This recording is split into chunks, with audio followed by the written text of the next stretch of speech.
दर्शन।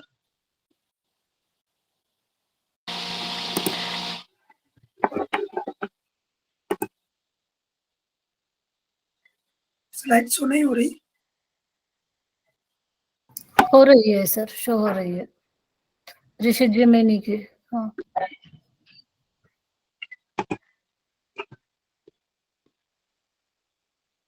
तो मीमांसा दर्शन भी षट दर्शनों में से एक है। इसके जो प्रणेता है वो जैमिनी है, महर्षि जैमिनी, जैसा कि आपने पहली स्लाइड में देखा। आस्तिक दर्शन है, और ये जो है मीमांसा सिर्फ वेद की प्रमाणिकता को ही नहीं मानता, बल्कि वेद पर पूर्णतः आश्रित है। वेद पर पूर्णतः आश्रित है। वेद के दो अंग हैं, ज्ञान कांड और एक कर्म कांड। तो ज्ञान कांड तो जो वेदांत दर्शन से संबंधित है, जो कल पढ़ा था, और जो कर्म कांड है, जो वेद का एक जो भाग है, वो कर्म कांड है। उस पर जो है मीमांसा दर्शन आधारित है। उस पर मीमांसा दर्शन पूरा टिका हुआ है, और ज्ञान पर टिका हुआ है वेदांत दर्शन। वो ज्ञान की विवेचना करता है, और ये कर्म की विवेचना करता है। मीमांसा का मतलब ही होता है विवेचना, क्रिटिकल एनालिसिस। तो ये जो है कर्म की विवेचना करता है, इसलिए इसको कर्म मीमांसा भी कहते हैं। और ये वेदांत से पूर्व है, इसलिए इसको पूर्व मीमांसा कहते हैं। इसका नाम पूर्व मीमांसा है, और वेदांत का नाम उत्तर मीमांसा। इसको कर्म मीमांसा कहते हैं, उसको ज्ञान मीमांसा कह सकते हैं, किसको? वेदांत को। और ये कर्म पर आधारित है, ये कर्म पे आधारित है, वो ज्ञान पर आधारित है। ठीक है। इसकी प्रेरणा महर्षि जैमिनी है, जिन्होंने जैमिनी सूत्र या मीमांसा सूत्र का रचयिता है। और ये जो जैमिनी है, जैमिनी मीमांसा सूत्र के रचयिता है, और यही जो है इसके प्रेरणा है, किसके? मीमांसा दर्शन के। ठीक है, ये चीज समझ में आई। अब जो जैमिनी सूत्र है, ये मैंने पीपीटी में नहीं लिखा है, जो जैमिनी सूत्र है, इस पर जो प्रथम भाष्य किया वो किया सबर स्वामी ने, जिसको साबर भाष्य कहते हैं। एक पंडित जी हुए सबर, उन्होंने साबर भाष्य किया किसमें? जैमिनी सूत्र पर। तो वो प्रथम भाष्य है, इसका क्वेश्चन आ सकता है। और ये जो इस मीमांसा दर्शन की आवश्यकता क्यों पड़ी है, क्यों आया? तो ऐसा कहा जाता है कि उस समय में जो है बौद्ध धर्म था, वो अत्यधिक प्रचलित हो गया। अत्यधिक प्रचलित होने की वजह से जो भारतीय संस्कृति को और ये वेद को, उपनिषद को, इनको व्यक्ति भूलने लग गया। क्योंकि बौद्ध का इतना प्रचलन था कि वो जहाँ से निकल जाए वहां बोल दे बौद्धम शरणम गच्छामि, तो वहीं पे व्यक्ति उनकी शरण में होते चले जाए। तो एक जो है एक ऋषि हुए महात्मा, जिनको प्रभाकर कहते हैं, प्रभाकर। तो उन्होंने बौद्ध के जो है बौद्ध से ज्ञान प्राप्त करके उनके जो वीक थे, उनको उन्होंने उन्हीं पर उनको वार किया और उन्हीं पर उनको समझाया। और जो प्रभाकर हैं, वो जो है ये जैमिनी जो सूत्र है, इसको जो मतलब कर्म है, कर्म कांड प्रधान जो है, उसको लेकर आए। उन्होंने वेदों को उभारा, वेदों को उभारा, और उनके कर्म कांड भाग को बाहर निकाल कर लाए। कौन? प्रभाकर। तो ये जो प्रभाकर और ये कौन है? प्रभाकर है कुमारिल भट्ट। इन दोनों ने ही इस दर्शन पर बहुत अधिक काम किया। तो प्रभाकर और कुमारिल भट्ट, ये इसी दर्शन से संबंधित है। इस दर्शन को इन्होंने अधिक प्रचलित किया है। किसने? प्रभाकर ने और कुमारिल भट्ट ने। ठीक, तो ये समझ में आया होगा। तो ऐसा कहा जाता है, डॉक्टर दासगुप्त कहते हैं कि हिंदुओं के नित्य प्रति के धार्मिक कृत, पूजा अनुष्ठान आदि की व्यवस्था मीमांसा दर्शन में की गई है। स्मृति जो धार्मिक नियमों का संकलन है, उनका वर्णन इस मीमांसा दर्शन में है। और राधा कृष्ण जी कहते हैं कि एक हिंदू का जीवन वैदिक नियमों से शासित है और इसलिए हिंदू विधान की व्यवस्था के लिए मीमांसा के नियम महत्वपूर्ण है। इसमें इन्होंने ये सब बातें कही कि ये हिंदू धर्म के लिए है ना, स्मृति के लिए, हिंदू नियमों के लिए मीमांसा दर्शन जो है एक आधार ग्रंथ है। ठीक है, आधार है मीमांसा दर्शन। तो इसको आगे देखते हैं। इसमें प्रमाण बताए हैं, कितने? 6 प्रमाण बताए हैं। जैसे कि न्याय दर्शन में कितने प्रमाण बताए थे, बताइए? 4। हाँ, और वैशेषिक दर्शन में 2। बौद्ध दर्शन में 3। बौद्ध दर्शन में भी 2 है, हमने आपको याद करवाया था। हाँ, आगम नहीं था। हाँ, तो ऐसे ही यहाँ पर प्रमाण की चर्चा कही है कि मीमांसा दर्शन में 6 प्रमाण है। प्रत्यक्ष, आपको पता है, अनुमान, उपमान, शब्द, अर्थापत्ति और अनुपलब्धि। अर्थापत्ति अर्थात होता है अर्थ में आपत्ति। इन 2 शब्दों के क्रमशः अर्थ मतलब विषय और कल्पना मतलब आपत्ति। तो इसलिए अर्थापत्ति का मतलब हुआ किसी विषय की कल्पना करना। ये क्या हुआ? अर्थापत्ति। एक बहुत प्रचलित उदाहरण आता है कि एक कोई लड़का है, देव नाम का लड़का, वो दिन में नहीं खाता, मतलब कि वो खाना दिन में नहीं खाता, लेकिन वो बहुत मोटा है। तो क्या क्या आपत्ति हो रही है कि हो सकता है कि वो रात में खाता हो, इसलिए वो मोटा है। तो वो अर्थ में आपत्ति करते हैं कि मतलब जो वैसा है नहीं, लेकिन उसको वैसा बताते हैं। समझ में आया अर्थापत्ति? और ये सब आपको पता है। इनमें से अगर किसी को कुछ पूछना है तो पूछ सकते हैं। इनकी चर्चा न्याय दर्शन में बहुत अच्छे से की थी, है ना। अर्थापत्ति समझ गए। अनुपलब्धि, अनुपलब्धि का मतलब अभाव से है, जहां पर कुछ है नहीं लेकिन उसको मान लेते हैं कि हाँ वहां पे वो कुछ है। जैसे जैसे कमरे में गए, कमरे में घड़े का अभाव है और हमने मान लिया कि कमरा है, तो उसमें घड़ा हो गई, तो वो अभाव हो गया। वो क्या है? अनुपलब्धि है, जहाँ पे मतलब कुछ उपलब्ध नहीं है लेकिन उसकी उपलब्धि को मान लेते हैं, तो वो क्या है? अनुपलब्धि है। समझ में आई अनुपलब्धि और अर्थापत्ति? बोलिए कोई कुछ। जी सर। आगे बढ़े फिर? जी जी। समझ में आना चाहिए, फिर हम पूछेंगे। अभी आगे चलते हैं। तो आगे चर्चा की गई है, क्योंकि ये जो मीमांसा दर्शन है ये कर्म प्रधान है ना, कर्म कांड पर आधारित है। तो इसमें कर्म के प्रकार बताए। कितने प्रकार बताए? 5 प्रकार। और कर्म के प्रकार कहाँ पर बताए थे?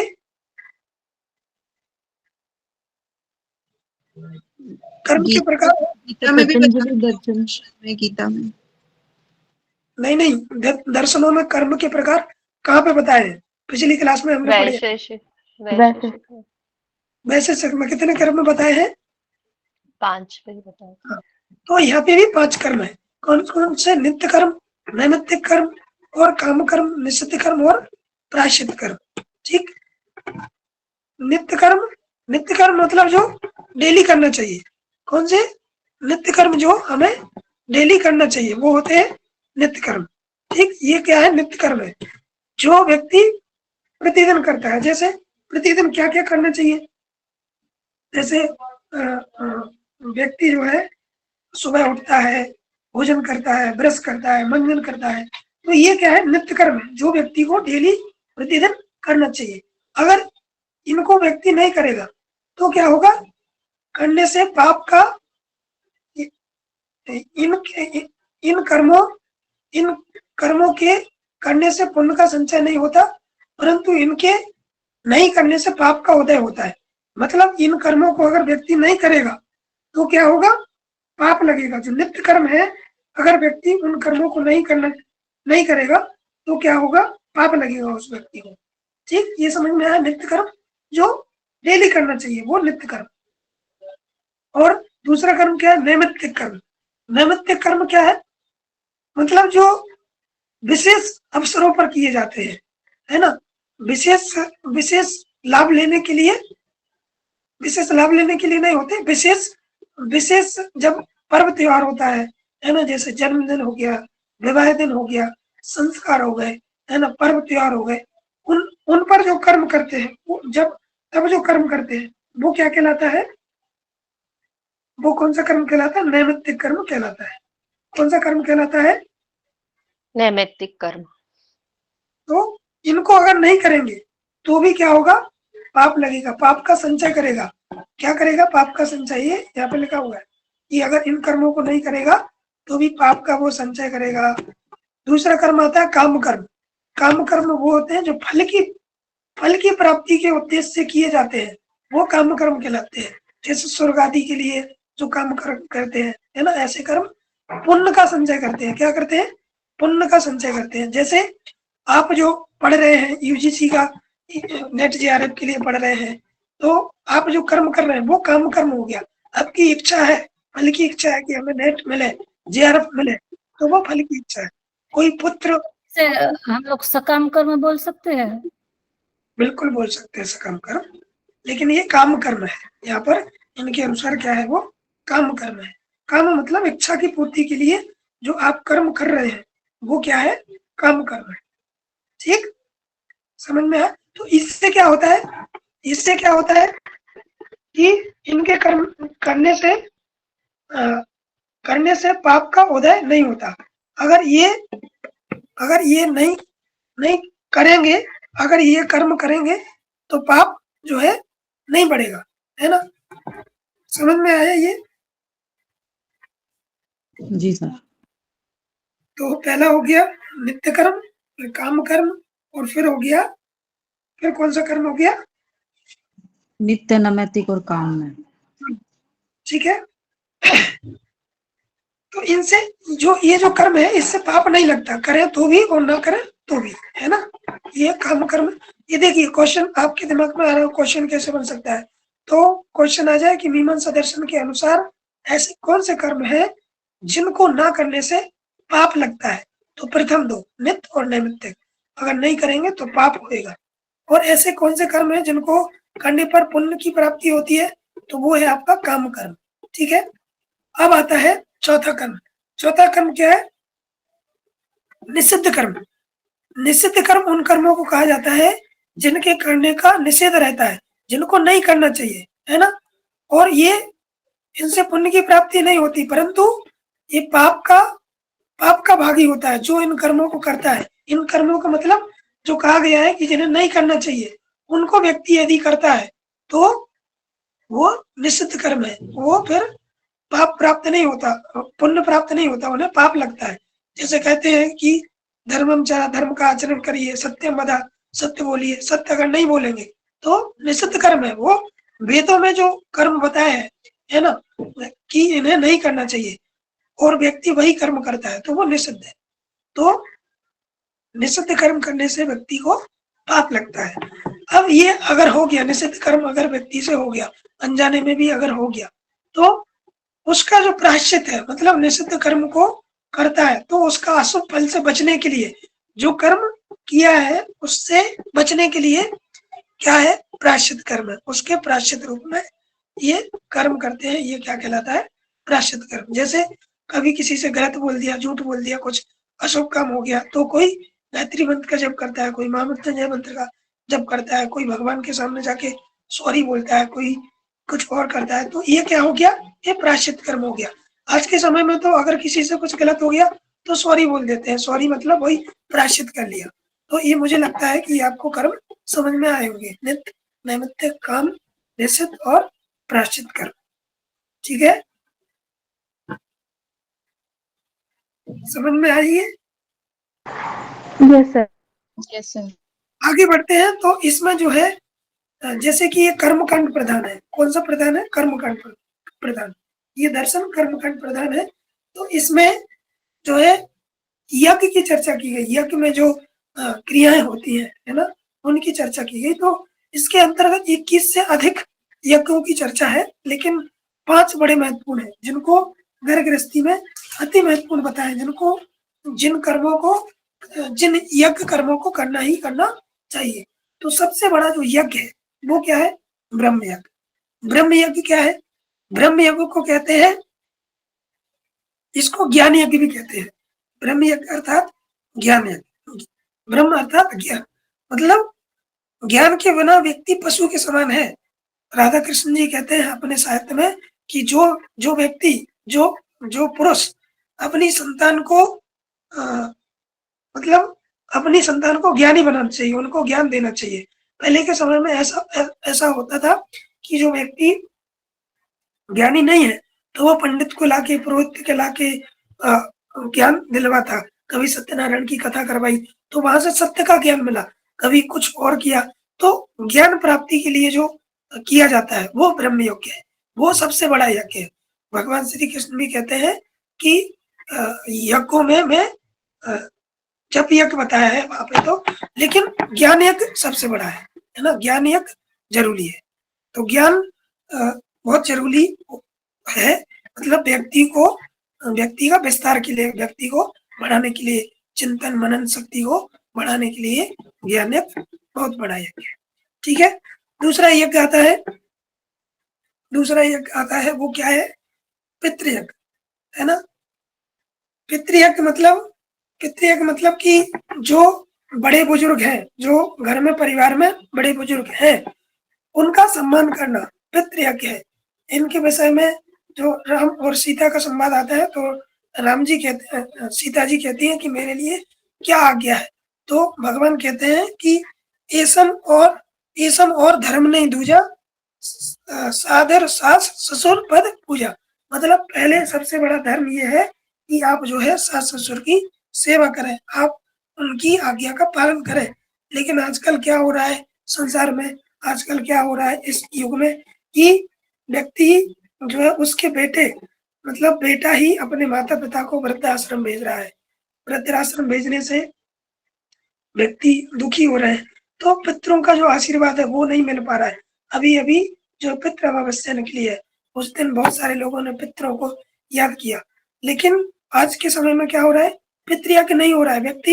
व्यक्ति जैसे बड़ा हुआ, उसके घर परिवार में वो और उसकी बीवी बस दोनों ही रहना चाहते हैं, और वो माता पिता को निकाल दिया उसने, तो पितृयज्ञ नहीं हो रहा है। तो ये दर्शन हमको प्रेरणा दे रहा है कि हमें पितृयज्ञ करना चाहिए, माता पिता की, बड़े बुजुर्गों की सेवा करना चाहिए, उनकी आज्ञा का पालन करना चाहिए। तो इससे क्या होगा कि जो हमारी परंपरा है वो प्रचलित रहेगी। अब जैसे पितृयज्ञ हुआ, पितृयज्ञ अगर किया, माता पिता की सेवा की, तो जो बच्चों की संतान है, जो संतान है उनको उनका स्नेह मिलेगा, उनको उनका प्यार मिलेगा, तो उनमें ममत्व का, देवत्व का, स्नेहत्व का गुण विकसित होंगे।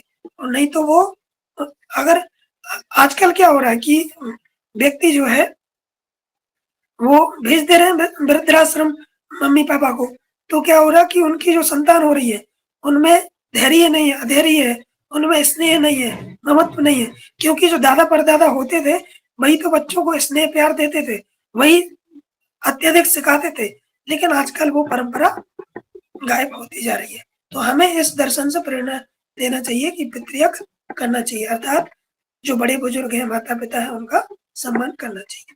तो पहला हुआ ब्रह्म यज्ञ, दूसरा हुआ पितृयज्ञ। तीसरा जो यज्ञ आता है गृहस्थ जीवन में वो आता है अतिथि यज्ञ। कहा जाता है अतिथि देवो भव, कि जो भी अतिथि आया उसका देवों की तरह से सत्कार सम्मान करना चाहिए, है ना। तो वो हुआ अतिथि देवो भव। तो ये आपको समझ में आया होगा। तीसरा है देव यज्ञ। देव यज्ञ क्या है? जैसे जो हमेशा देता रहता है, जो हमेशा दे रहा है, वो देव यज्ञ। जैसे जल हमें शक्ति दे रहा है, वायु से हम जीवित हैं, पेड़ पौधे से ऑक्सीजन ले रहे हैं, तो वो क्या है? ये देवता है ना। सूर्य से हम ऊर्जा प्राप्त कर रहे हैं, तो ये देवता है। वो हमेशा हमें दे रहे हैं, तो उनके प्रति हमारा भी तो कुछ दायित्व है। क्या करें? जैसे सूर्य भगवान है तो उनके लिए अर्घ्य प्रदान करें, पेड़ पौधे लगाएं, है ना, उनके ऋणी हो, उनका हम एहसान माने। तो जो पंच तत्व है ना, जीव है, जानवर है, तो वो हमेशा देते रहते हैं, वो क्या है? देवता है, उनके प्रति हम ऋणी हो, देव यज्ञ। तो वो होगा देव यज्ञ। एक होता है बलि विष यज्ञ या भूत यज्ञ। इसमें पहले कहा जाता है कि जिस घर में गाय नहीं है या घोड़ा नहीं है, वो जो घर है वो दीनों की श्रेणी में है, दरिद्रों की श्रेणी में है। लेकिन आजकल के समय में तो सबके पास हाथी और गाय तो नहीं है, घोड़ा और गाय तो नहीं है, लेकिन टू व्हीलर है, फोर व्हीलर है। तो उनका कहने का तात्पर्य ये है कि वो पहले के ज़माने में ऐसा होता था कि पहले रोटी बनती तो वो गाय की, दूसरी रोटी कुत्ते की, इस प्रकार से होता था। लेकिन आज के ज़माने में वो परंपरा ही नष्ट हो गई है। बलि वेश का मतलब वो नहीं कि किसी की बलि दो, बलि वेश का मतलब ये है कि जो जानवर हैं, जीव-जंतु हैं, जो उनको अपने आहार में से निकाल के थोड़ा-सा प्रदान करें, वो बलि वेश यज्ञ है। तो 5 यज्ञ महत्वपूर्ण माने गए हैं। वैसे यज्ञ तो और भी हैं, जैसे अश्वमेध यज्ञ है ना? और भी बड़े-बड़े यज्ञ हैं, 108 कुंडी यज्ञ होते हैं, 1000 कुंडी यज्ञ होते हैं, तो वो भी यज्ञ हैं। लेकिन ये 5 यज्ञ जो गृहस्थ में रहते हुए करना चाहिए, तो ये महायज्ञ है। तो क्वेश्चन कैसा बनेगा? आपने इतना कथा सुन ली, कहानी सुन ली, तो क्वेश्चन ऐसे आ सकता है कि यज्ञों का वर्णन किस दर्शन में किया गया है? तो वो इस दर्शन में आया है, इसमें मीमांसा दर्शन। ठीक है, आगे चर्चा करते हैं। अपूर्व का सिद्धांत। अपूर्व का सिद्धांत, ये कर्म का भी मतलब कर्म की चर्चा की गई है। तो कर्म और कर्म फल के बीच में जो एक कड़ी है अदृष्ट, जिसको आप देख नहीं पाते, अतिलौकिक है, अतिलौकिक कड़ी है, वो कड़ी मानना ही आवश्यक है।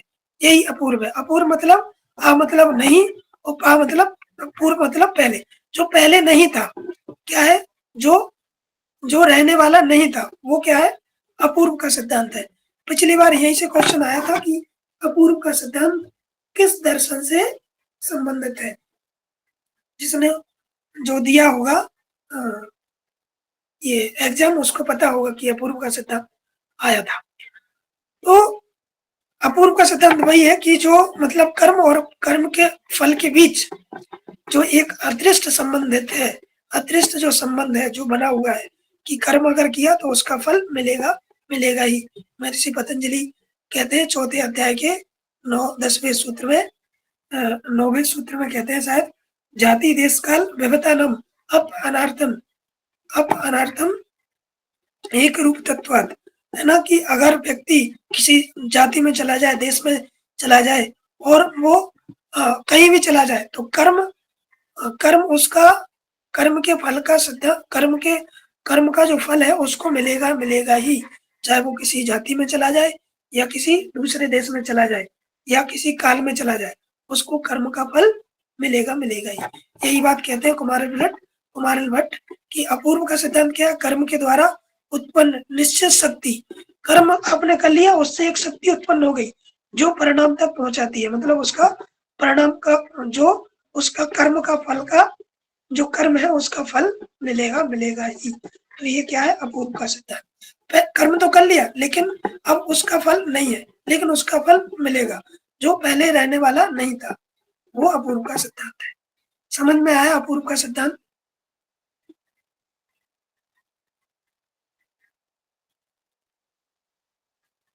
सर, बोलिए। अपूर्व का अर्थ जो लिखा है, ये अपूर्व का अर्थ है जो रहले नहीं था, मतलब जो रहने वाला, ये थोड़ा लिख गया इस प्रकार से टाइपिंग में, जो रहने वाला नहीं था वो। आ मतलब क्या होता है? नहीं। और पूर्व मतलब पहले, जो पहले रहने वाला नहीं है वह अपूर्व है। एक बार मतलब पहले नहीं था वो। हाँ, जो पहले नहीं था, जैसे कर्म कर लिया। मतलब सर कर्म संस्कार नहीं पड़ेंगे चित्त में? जी, कर्म संस्कार नहीं पड़ेंगे चित्त में, इसका मतलब ये है क्या? नहीं, एक मिनट, मैं आपको, जो पहले नहीं था इसका मतलब वो है ना? जो पहले नहीं था वो है कर्म। अपूर्व, अपूर्व का जैसे लिखा है, जैसे आप इसको समझने की कोशिश कीजिए। ऐसी स्थिति जिसमें कर्म और कर्म के फल के बीच का एक अदृष्ट अतिलौकिक कड़ी मानना आवश्यक है, यही अपूर्व है।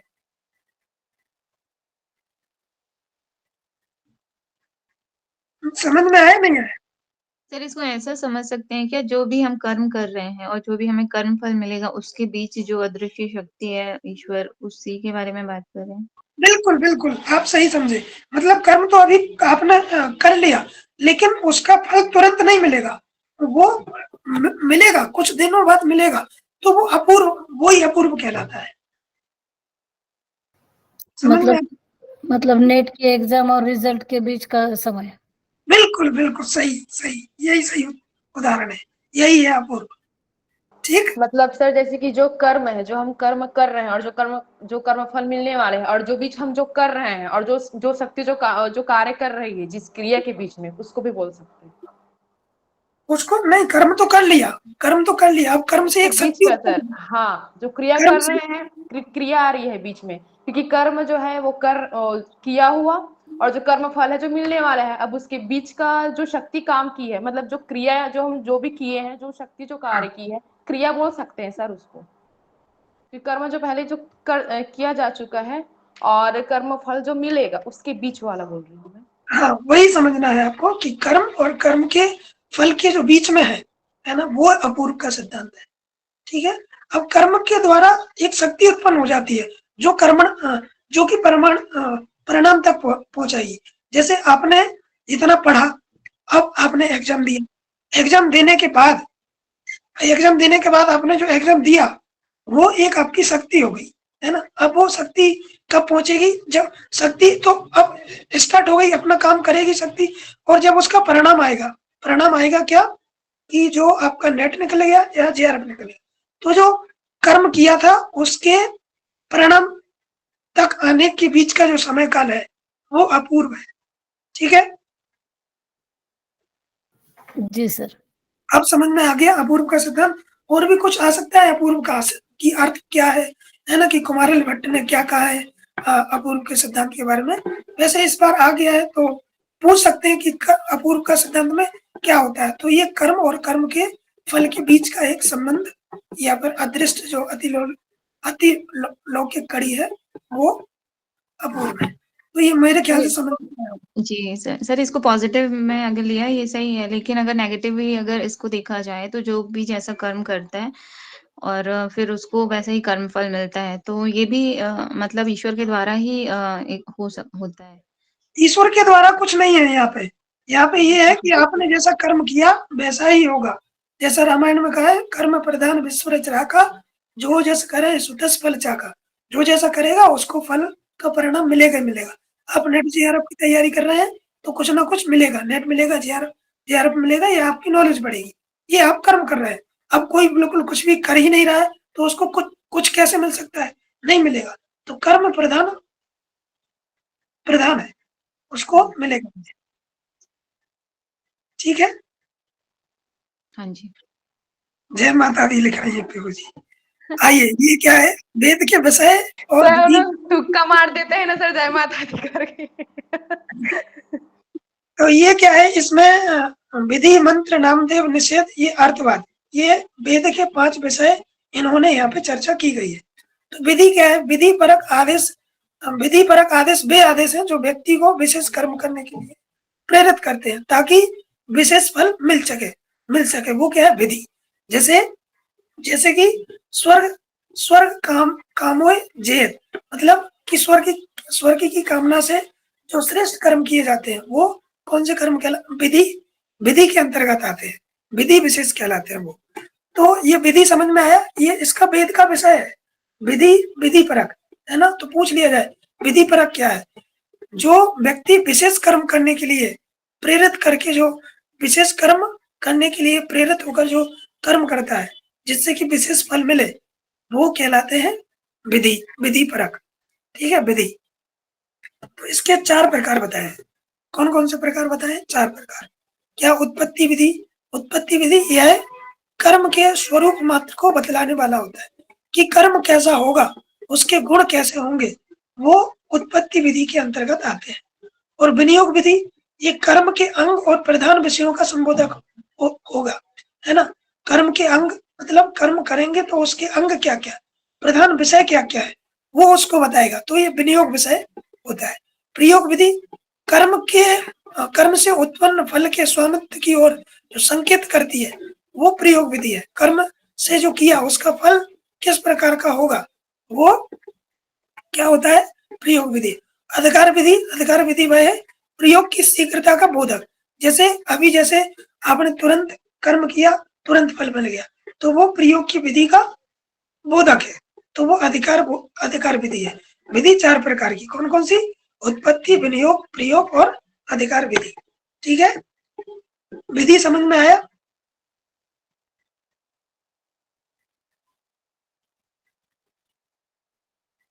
हेलो, कहाँ चले गए सबके सब? सर एक बार और बोलिए तो। हाँ, विधि मतलब क्या होता है, एक विधि मतलब जो सामान्यतः विधि क्या है वो ये समझ लीजिए कि जो अच्छे ऐसे कर्म करें जिससे कि अच्छा परिणाम मिले। तो वो जो कर्म मतलब वो जो करने की क्रिया है वो विधि के अंतर्गत आती है ना। ये वेद की विषय वस्तु है। जैसे आपने यज्ञ किया तो यज्ञ इसलिए किया कि अच्छे कर्म हमको मिले, हम स्वर्ग में जाए, तो वो क्या हो गया, वो विधि कहलाई, है ना। श्रेष्ठ कर्म आपने किया, यज्ञ को वही श्रेष्ठतम कर्म, यज्ञ एक श्रेष्ठ कर्म है, वो आपने श्रेष्ठ कर्म किया श्रेष्ठ फल पाने के लिए, तो वो हो गया विधि। अब इसमें देखिए, अब इसके भी 4 प्रकार मान लेते हैं, 4 प्रकार होते हैं। तो विधि के 4 प्रकार क्या है? कर्म के स्वरूप को बतलाने वाला, कि अब अगर आपने यज्ञ कर्म कर रहे हैं तो यज्ञ कर्म से उसमें उसके स्वरूप को समझा, उसके गुणों को समझा कि यज्ञ अगर कर रहे हैं तो उसका स्वरूप क्या है, मतलब कि पहले क्या करेंगे यज्ञ में, कैसे बैठेंगे, कौन कौन सी क्रियाएं करेंगे। तो कर्म का मतलब जो रूपरेखा है वो क्या है, उत्पत्ति विधि के अंतर्गत आती है। समझ में आया? उत्पत्ति विधि स्वरूप को बतलाने का, कि हम जैसे कोई योजना बताते हैं उससे योजना जैसे बनाते हैं तो कैसे कैसे करेंगे, वो चीज आती है स्वरूप मात्र को बतलाने वाली, वो उत्पत्ति विधि। ठीक। अब विनियोग विधि में क्या आता है, कर्म के अंग और प्रधान विषय। अब जो मतलब यज्ञ कर्म कर रहे हैं उसमें क्या क्या अंग है और प्रधान विषय क्या क्या है, कौन से मंत्र लेना है, किस देवता का आह्वान करना है, किसको क्या समर्पित करना है, तो वो क्या है, अंग और प्रधान विषय हो गया, तो वो विनियोग विधि हो गई। ठीक है, ये हो गया विनियोग विधि। अब दूसरा क्या है, प्रयोग विधि। यह कर्म से उत्पन्न फल के स्वामित्व की ओर संकेत करता है। अब स्वामित्व की ओर मतलब जो कर्म से फल मिलेगा, जैसे यज्ञ किया तो पर्यावरण परिशुद्ध होगा, है ना, और जो व्यक्ति है उनमें एक नई भावना, श्रेष्ठ का, देवत्व का उदय होगा। तो कर्म फल के प्रति स्वामित्व की ओर संकेत कर रहे हैं, वो प्रयोग विधि हो गई। और अधिकार विधि मतलब अधिकार विधि यह प्रयोग की शीघ्रता का बोधक है। अब यज्ञ तो एक वो भी होता है कि जिंदगी भर यज्ञ चलता है, यज्ञ का मतलब देना, देते रहना, और यज्ञ वो है कि जो तुरंत की तुरंत किया, वो शीघ्रता का बोधक है। जैसे पतंजलि योग सूत्र में कहते हैं तीव्र संवेगा नामासन्न, जो आपकी साधना की गति जितनी तीव्र होगी उतना जल्दी परिणाम मिलेगा। तो अधिकार विधि के अंतर्गत वही आता है कि प्रयोग किया और शीघ्रता की बोधक विधि, वो क्या है, अधिकार विधि। ठीक है, समझ में आया ये विधि? जी सर। वेद का। अब आता है मंत्र। मंत्र स्पष्ट है आपको। मंत्र क्या है, यज्ञकर्ता को जो यज्ञ से संबंधित विविध विषयों का स्मरण कराने की उपयोग सिद्ध होते हैं। जैसे कि वे देवता जिन्हें लक्ष्य करके आहुति देते हैं, जैसे यज्ञ में सूर्य भगवान को आहुति देते हैं, है ना, विष्णु भगवान को आहुति देते हैं, हनुमान जी महाराज को आहुति देते हैं, गायत्री मंत्र को आहुति देते हैं, है ना। तो वो एक जो मंत्र है, तो मंत्र के माध्यम से उस देवता को लक्ष्य बनाकर आहुतियां देते हैं, वो मंत्र के अंतर्गत आती है। एक तो मंत्र है, लेकिन उस विशेष मंत्र को, जैसे गायत्री मंत्र गायत्री माता के लिए, सूर्य भगवान का मंत्र सूर्य भगवान के लिए, है ना, सविता देवता के लिए, और हनुमान जी महाराज के लिए। तो इस प्रकार से जो मंत्र है, जो विशेष आहुतियां उस देवता तक पहुंचा रहा है, तो वो मंत्र के अंतर्गत आती है। नामदेह क्या है, नामदेह यज्ञों के नाम को कहा जाता है। यज्ञों के नाम जैसे मैंने आपको यज्ञ बताया कि बलिवेश यज्ञ है, पितृयज्ञ है, देव यज्ञ है, ब्रह्म यज्ञ है, अश्वमेध यज्ञ है, तो वो यज्ञों के नाम को नामदेह कहते हैं कि ये कुंडी यज्ञ है, 2 कुंडी यज्ञ है, पंचकुंडी यज्ञ है, वो यज्ञों के नाम को नामदेह कहा जाता है। ठीक, समझ में आया? आगे बढ़े। Yes sir. स्क्रीन शो नहीं हो रहा, सबको नहीं हो रहा कि आपको नहीं हो रहा? पीयूष जी नहीं हो रही है शो हो रहा है, हो रहा है सर। हो रहा है। लोगो बस दिख रहे हैं नहीं हो सर। रहा सर, लोगो बस है। लोग नहीं नहीं, हम लोगों को दिख रहा है सर, अच्छा अभी स्टॉप हुआ है। एक मिनट, क्या कुछ हो गया गड़बड़ी?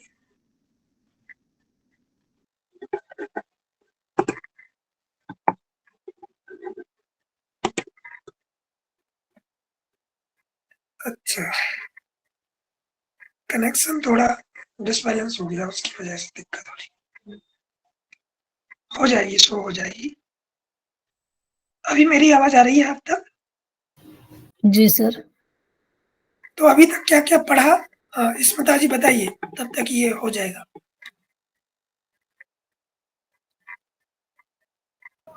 शुरू से मीमांसा बतानी है सर। ओके। मीमांसा जो है जैमिनी ऋषि उसके रचयिता है। वेद के जो दो भाग है, ज्ञान कांड और कर्म कांड का, तो उसमें से कर्म कांड को ये मीमांसा मानती है, इसीलिए उसको पूर्व वेदांत भी कहते हैं। यहाँ पे सूत्र भाष्य मतलब इस सूत्र का प्रथम भाष्य जो लिखा है वो शबर भाष्य है, शबरी ऋषि का है। ये क्यों आया मीमांसा कि बौद्ध धर्म जो था वो बहुत प्रचलित हुआ था, तब भारतीय संस्कृति,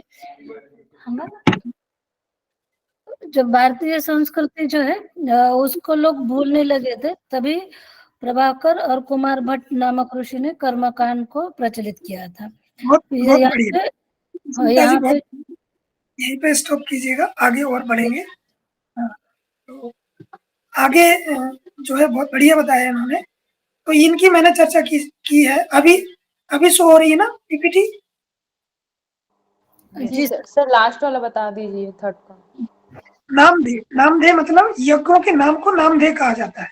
दूसरे शब्दों में नामदेव का तात्पर्य यज्ञों का व्यक्तिवाचक नाम है, जैसे कि अश्वमेध यज्ञ हो गया, है ना, और पुत्रेष्टि यज्ञ हो गया, जैसे राजा दशरथ जी ने किया था पुत्रेष्टि यज्ञ, पुत्र की कामना से जो यज्ञ किया था। धनुष यज्ञ हो गया, सीता स्वयंवर में आप जो देखते हैं वो धनुष यज्ञ। तो ये जो मतलब यज्ञों के नाम है उसको नामधेय नाम से, यहाँ पर वेद का विषय बता रहे हैं, तो उनको नामधेय नाम के अंतर्गत क्या कहा जाता है। तो सीधा आ जाए क्वेश्चन कि यज्ञों के नाम को क्या कहा जाता है, तो नामधेय कहा जाता है, मंत्र कहा जाता है, विधि कहा जाता है, या अर्थवाद कहा जाता है। तो आपको पता होना चाहिए नामधेय। ठीक है, आगे बढ़े, समझ में आ गया? ओके। निषेध क्या कहा जाता है? निषेध जो है विधि का उल्टा होता है। विधि में हमने पढ़ा, विधि में क्या पढ़ा कि जो मतलब विशेष कर्म करने के लिए जो प्रेरित करता है वो विशेष, और जो प्रेरित ना करे वो क्या, उल्टा, है ना। विधि का उल्टा निषेध। जैसे विधि वाक्य जहाँ कुछ करने के लिए प्रेरित करते हैं, वहीं जो है निषेध वाक्य क्या करते हैं, नहीं करना। इसलिए निर्देश देते हैं कि झूठ नहीं बोलना चाहिए। एक निषेध वाक्य है, इसके फल से आप सभी परिचित है। जैसे झूठ नहीं बोलना चाहिए, तो वो ये निषेध वाक्य है, क्या झूठ नहीं बोलना चाहिए। वो विधि क्या कह रहा है, वो तो कह रहा है कि करना चाहिए, मतलब करना इन द सेंस शुभ फल प्राप्त करने के लिए जो क्रिया है वो करना चाहिए। और ये यहाँ पे निधि मतलब निषेध, मतलब कुछ ऐसे जो नहीं करना चाहिए, जैसे झूठ नहीं बोलना चाहिए, पाप का आचरण नहीं करना चाहिए। तो वो अगर करेंगे तो उसके फल से आप परिचित है ना, कि अगर झूठ बोलेंगे तो दिक्कत होगी, अविश्वास होएगा और परेशानियां बढ़ेंगी। तो वो अगर पापाचार करेंगे, है ना, तो आपको फल उसका भुगतना पड़ेगा। तो उसके फल से आप परिचित हैं। निषेध मतलब जो नहीं करना चाहिए। ठीक है, आगे बढ़े। अर्थवाद, अर्थवाद का मतलब है जो ऐसे वाक्य जो वर्णनात्मक होते हैं, है ना, सच्चे गुणों का कथन करते हैं। जैसे प्रभाकर का मत है, इसमें कर्म का सहायक बनकर प्रमाणिक हो सकता है। ये 3 प्रकार का हो, जैसे आदिष्ट वस्तुओं की प्रशंसा करते हैं या निषिद्ध वस्तुओं की निंदा करते हैं।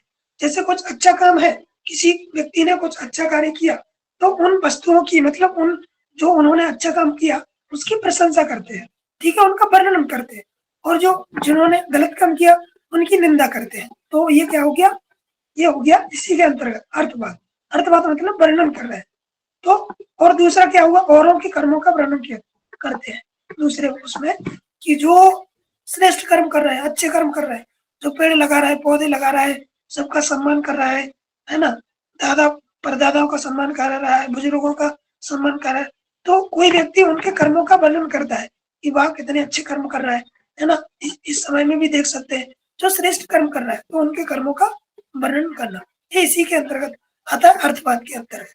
और इतिहास के दृष्टांत, तीसरा क्या, इतिहास में जो भरा हुआ है, इतिहास जो अच्छे कर्मों से, मतलब जो जिन्होंने इतिहास में कुछ श्रेष्ठ काम किए तो उसको दृष्टांत करना, तो वो इसके अंतर्गत आते हैं, अर्थवाद के अंतर्गत।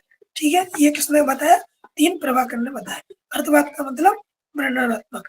क्वेश्चन आए कि मीमांसा दर्शन के अनुसार वर्णनात्मक का तात्पर्य किससे है, तो आपको आना चाहिए कि अर्थवाद से, है ना। उसमें ऑप्शन आ जाए, निषेध है, अर्थवाद है ना, विधि है और नामदेय है, तो आपको पता होना चाहिए। ठीक है, ये समझ में आया। दूसरा जो है, एक और सिद्धांत है ज्ञाततावाद और त्रिपुटी प्रत्यक्ष। ज्ञाततावाद मतलब जो ज्ञात है उसको जानना, वो ज्ञातवाद। इसको किसने दिया, कुमारिल का है ये ज्ञाततावाद का। और कुमारिल का क्या है, ज्ञान का सिद्धांत यही है, इसको ज्ञान के सिद्धांत को क्या कहते हैं, ज्ञाततावाद को कहते हैं, इनका विख्यात है। और ये जो प्रभाकर है इनका जो है त्रिपुटी प्रत्यक्ष, त्रि मतलब 3, तो पुटी क्या है, ये ज्ञाता है, ज्ञान है और ज्ञेय है। तो इसमें क्या आ जाता है, जैसे ज्ञाता मतलब जिसको आप प्रत्यक्ष ज्ञान कर रहे हैं वो क्या है, ज्ञाता है ना। जैसे मैं घड़े को देखता हूँ तो ये प्रत्यक्ष में ज्ञाता है ना, घड़ा प्रत्यक्ष में जो हो रहा है वो ज्ञाता। घड़ा क्या है, ज्ञेय, जिसको आप जान रहे हैं वो ज्ञेय हो गया। और ज्ञान जैसे आपने देखा उसको आप जान गए, तो ये जो तीनों एक साथ रहती है ना, तो वो क्या कहलाती है, त्रिपुटी कहलाती है। क्वेश्चन आ जाए कि त्रिपुटी के अंतर्गत क्या क्या आता है, ज्ञाता, ज्ञान, प्रमेय, ये है ना, प्रयोजन, तो आपको आना चाहिए ज्ञाता, ज्ञान और ये आता है ना। तो ये होगा आपका मीमांसा दर्शन। ये समझ में आया, त्रिपुटी और ज्ञातवाद।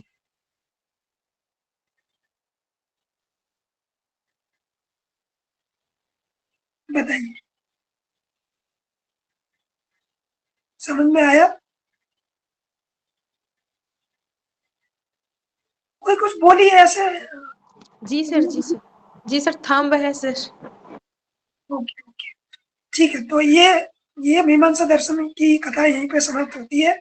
मुझे आशा है कि आपको ये मीमांसा दर्शन समझ में आया होगा।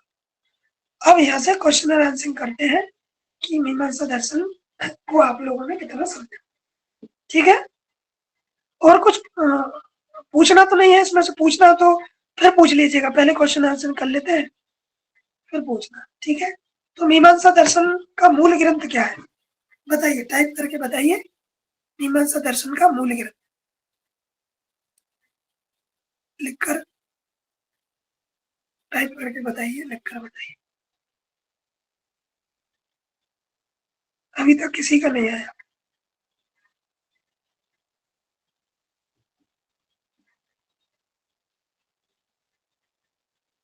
मूल ग्रंथ क्या है प्रियंका जी, मूल ग्रंथ कर्मकांड पर आधारित तो है, मूल ग्रंथ क्या है मीमांसा दर्शन का?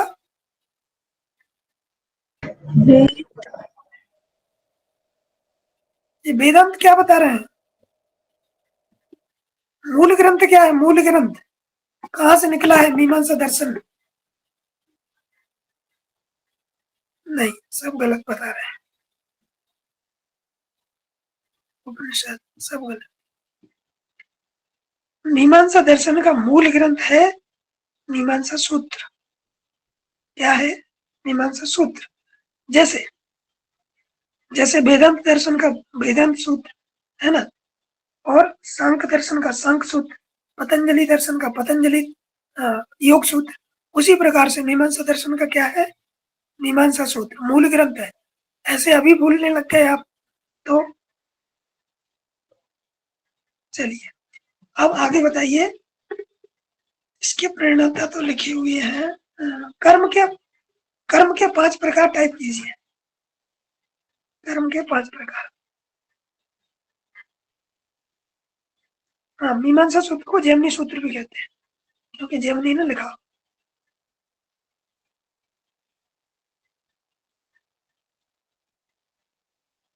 चलिए लिखिए लिखिए जल्दी, बहुत बढ़िया मेघा जी। अभी 3 ही लिखे हैं संध्या में आपने। बहुत बढ़िया पूजा जी, लिखिए जल्दी लिखिए, सभी लोग लिखिए, टाइप कीजिए। हेमलता जी, योगी जी, ममता जी,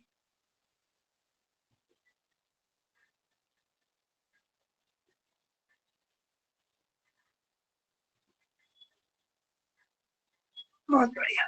चलिए ये अमित कुमार कौन है? अमित कुमार बोलकर बताइए 5 प्रकार के कर्म।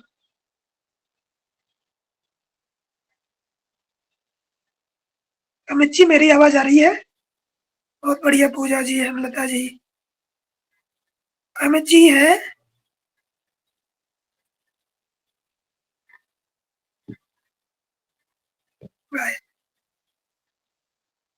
चलिए मेघा जी बताइए, मेघा जी आप बताइए। जी सर, कर्म के मीमांसा दर्शन में 5 प्रकार बताए गए हैं। नित्य कर्म, जो नित्य करना चाहिए इनको, और उसके बाद फिर नैमित्तिक, तीसरे हैं काम्य कर्म जो किसी कामना से करते हैं, फिर निषिद्ध कर्म जो नहीं करना चाहिए, और प्रायश्चित कर्म वो जो निषिद्ध कर्म कर लिए हैं अगर तो उनका प्रायश्चित करने के लिए जो कर्म किए जाते हैं। बहुत बढ़िया। ऐसे कर्मों के नाम बताइए जिनको ना करने पर पाप लगता है। 2 कर्म के नाम लिखिए, वो कौन कौन से हैं?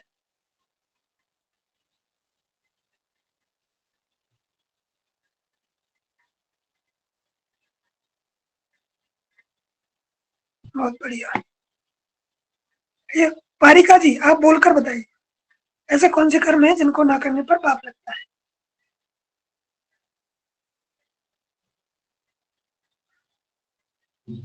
पारिका जी हैं यहाँ पे? ममता जी आप बताइए। बहुत बढ़िया कौशल्या जी।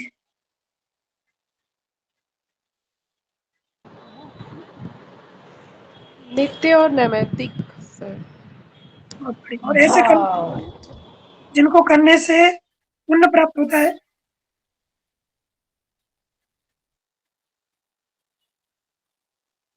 काम कर्म, बहुत बहुत बढ़िया। अब ये बताइए इसमें यज्ञ के प्रकार, यज्ञ के वैसे 21 से अधिक प्रकार हैं, लेकिन यहाँ पर कितने प्रकार बताए? 5। ठीक है, 5 गृहस्थियों के लिए अति महत्वपूर्ण है। अपूर्व का सिद्धांत तो आपको पता ही है, समझ में आ गया। चलिए अब बताइए नामदेह का मतलब क्या है? नामदेह का मतलब, नामदेह, नामदेह का मतलब क्या है?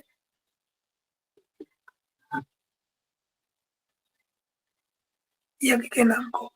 बहुत बढ़िया। अब हमें बताइए इसके अन्य नाम बताइए, मीमांसा दर्शन के अन्य नाम।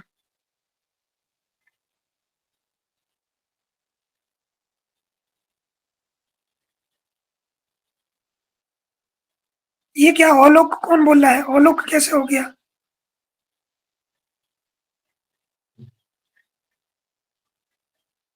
पूर्व वेदांत दर्शन नहीं है, पूर्व मीमांसा। ये पूर्व मीमांसा है। वेदांत दर्शन क्या है?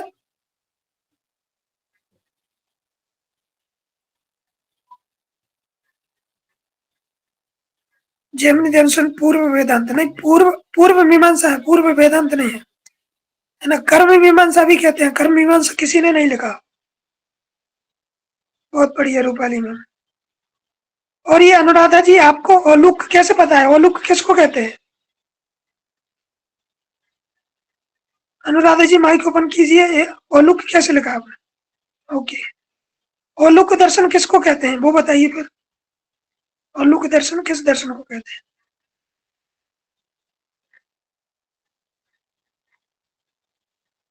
अनुराधा जी बताइए आप। जी सर, वैशेषिक दर्शन को। कॉन्सेप्ट क्लियर रखिए। जी क्या पूछ सकते हैं इसमें?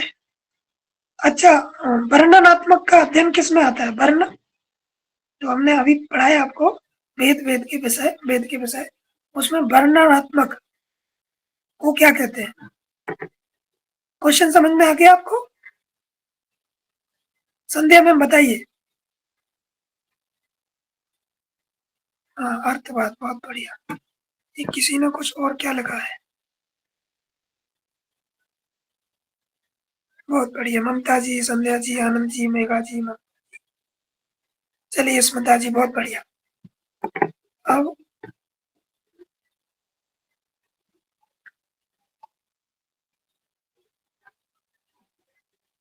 बहुत बढ़िया, बहुत बढ़िया। चलिए, तो ये जो है मीमांसा दर्शन यहीं पर समाप्त होता है।